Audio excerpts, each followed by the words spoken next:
Hello student, welcome back our YouTube channel Ashish Tiwari update. My name is Muskan and आज की इस video में हम बात करेंगे हमारी इस हिस्ट्री ऑफ इंडिया का जो सब्जेक्ट है, जो हमारे डिसिप्लिन का सब्जेक्ट है, इसके यूनिट नंबर 3 के चैप्टर नंबर 6 के बारे में, जिसका नाम है सोसाइटी एंड इकोनॉमी।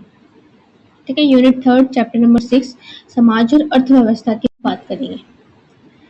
तो इसमें इंट्रोडक्शन देख लेते हैं सबसे पहले कि जो मध्यकालीन भारत है उसमें समाज और अर्थव्यवस्था को एक दूसरे से कैसे गहराइयों से इन दोनों को जोड़ के रखा है, उस चीज को कवर करेंगे।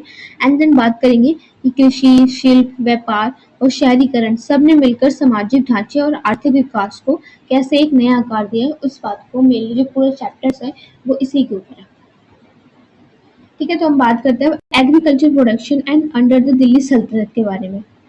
तो दिल्ली सल्तनत के अधीन कृषि उत्पादन के बारे में हम बात करेंगे। तो agriculture policies of the Delhi sultans. तो दिल्ली सुल्तानों की जो कृषि नीतियां हैं वो क्या थी? तो दिल्ली सुल्तान है वो कृषि के जो राज्य का है वो मुख्य आधार मानते थे। द दिल्ली सल्तनत considered agriculture to by the ministry of the state.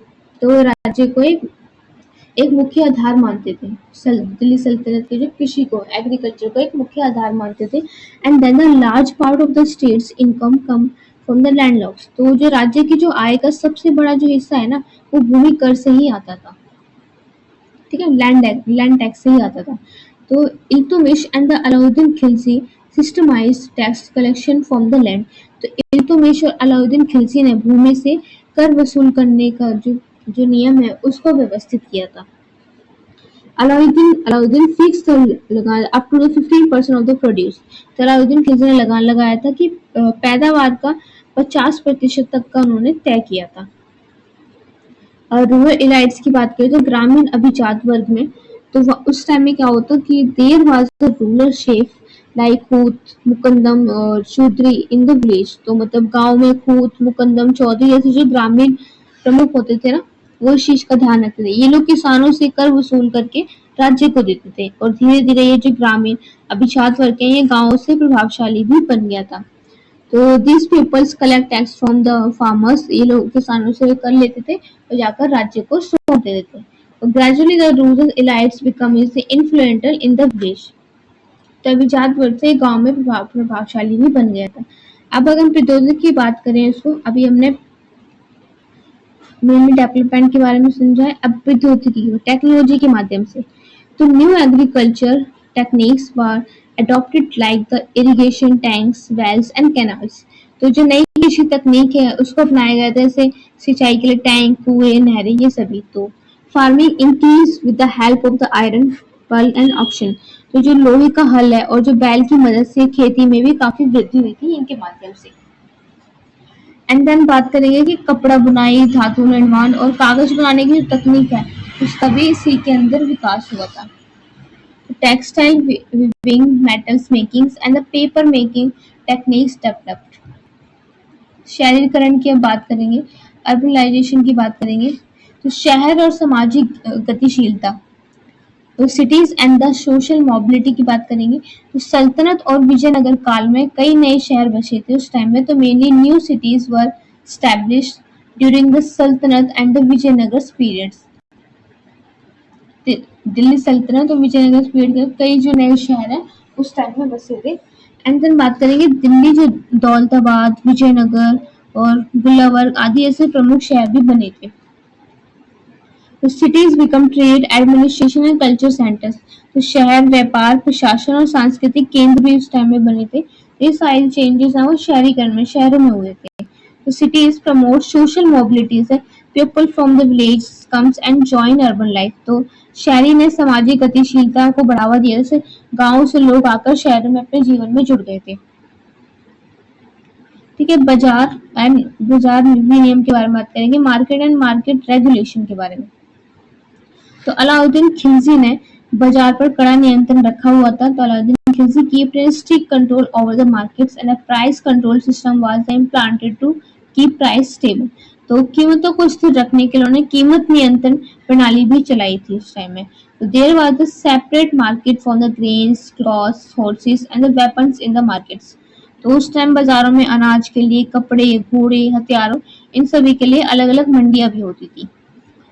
There was a strict surveillance on the merchants class. तो व्यापारी वर्ग पर सख्त निगरानी भी रखी जाती थी। अब मुद्रीकरण की बात करेंगे तो शहरी सुल्तानों के अधीन धन अर्थव्यवस्था के बारे में। तो मनी इकोनॉमी अंडर दिल्ली सल्तनत, तो gold, silver, copper, coin war in the circulation. तो सोने, चांदी, तांबे के सिक्के का ही प्रचलन उस टाइम में स्टार्ट हुआ था। इल्तुतमिश इशूड टंका एंड द जिताल कॉइन्स। तो इल्तुतमिश ने टंका एंड जिटल के सिक्के है ना उनको जारी किया था। The use of the coins increase in trade and tax collection. इनका इस्तेमाल व्यापार और कर वसूल करने सिक्के का इनका जो प्रयोग है वो बढ़ने लगा था। अब मॉडर्नाइजेशन अंडर विजयनगर रूलर्स। तो विजयनगर शासकों के दौर अधीन मुद्रीकरण की बात करेंगे तो विजयनगर में सोने के सिक्के, खून और चांदी के सिक्के ही प्रचलित हुआ करते थे। तो gold coins soon and the silver coins were in the regulation of the Vijayanagar. The currency was important in the temples and the business transaction. तो मंदिर और जो व्यापारिक लेन देन है उन सभी में इन्हीं मुद्रा का महत्व हुआ करता था। अब हम ट्रेड व्यापार की बात करेंगे तो both the internal and the external trade develop होते। उसमें आंतरिक और जो बाहरी व्यापार है दोनों का ही मुख्य रूप से विकास हुआ था।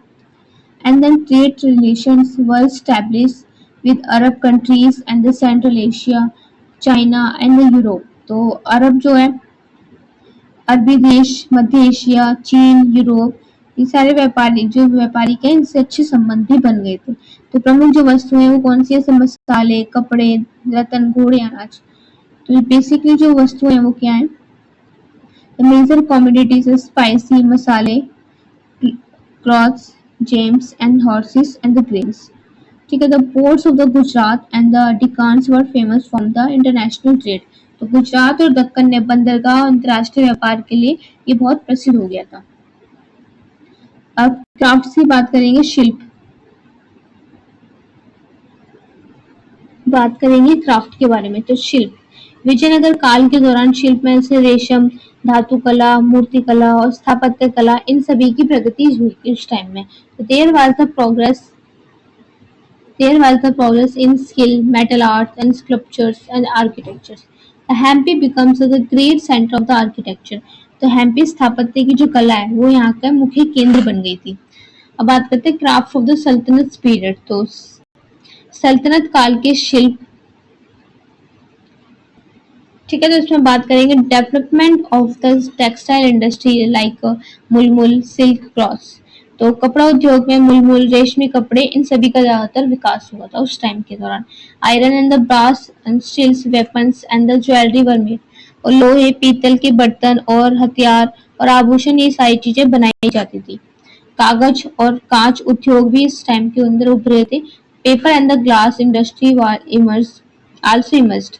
अब इसका कंक्लूजन देख लेते हैं।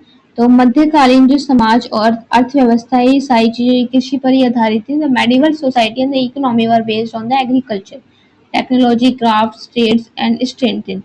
तो शिल्प, तकनीक, व्यापार ने इसे ही सशक्त बनाया था, मजबूत बनाया था। Cities, markets and the coins change the economic structure. शहरी बाजारों और सिक्कों ने इसे आर्थिक संरचना को भी बदल दिया था। And this the gave India in the prominent place in the international trade. तो इसने ही भारत को एक अंतर्राष्ट्रीय व्यापार में प्रमुख स्थान दिलवाया था। इसकी सबसे बड़ी भूमिका है भारत को एक अंतर्राष्ट्रीय लेवल तक उसका इकोनॉमिक डेवलप बदलने के लिए। ठीक है। तो ये हमारा चैप्टर कंप्लीट हो गया है। किसी का कोई डाउट है तो पूछ सकता है, कमेंट सेक्शन में पूछ सकते हैं या फिर इंस्टाग्राम पेज पे भी फॉलो करके आप लोग पूछ सकते हैं। इसकी पीडीएफ आपको हमारे टेलीग्राम चैनल पे मिल जाएगी जिसकी लिंक आपको डिस्क्रिप्शन बॉक्स में मिल जाएगी। अगर किसी ने ज्वाइन नहीं किया है तो जाकर ज्वाइन कर लीजिए वहाँ। ठीक है। लिंक आपको डिस्क्रिप्शन में ही दी रही है, वहाँ से जाकर ज्वाइन कर सकते हैं। सारी जो पीडीएफ है नोट्स वगैरह की वो आपको वहीं पर मिलेगी। तो मिलते हैं हमारी नेक्स्ट वीडियो में। Thank you for watching.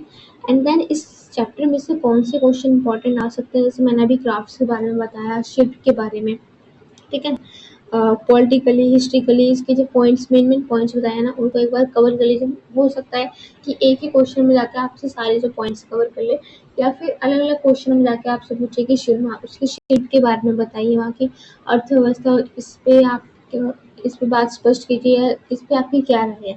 तो इस टाइप से क्वेश्चन आ सकते हैं। तो आप लोग ध्यान से देख लीजिएगा, उनके व्यापार के बारे में, मुद्रा के बारे में, शहरीकरण के बारे में। और वहाँ की टेक्नोलॉजी के बारे में, तो ये सारी चीज़ें पढ़ लोगे तो आपको समझ में आ जाएगा। ठीक है, तो अगर आप ये कर लोगे तो आपके ये सारे पॉइंट्स हैं वो क्लियर हो जाएंगे।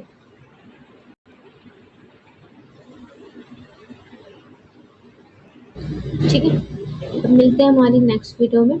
Thank you for watching. और ये वीडियो पूरी ध्यान से देख लीजिएगा, आपको क्लियर हो जाएगा। फिर भी अगर कोई डाउट है तो आप पूछ लीजिएगा। Okay, have a nice day.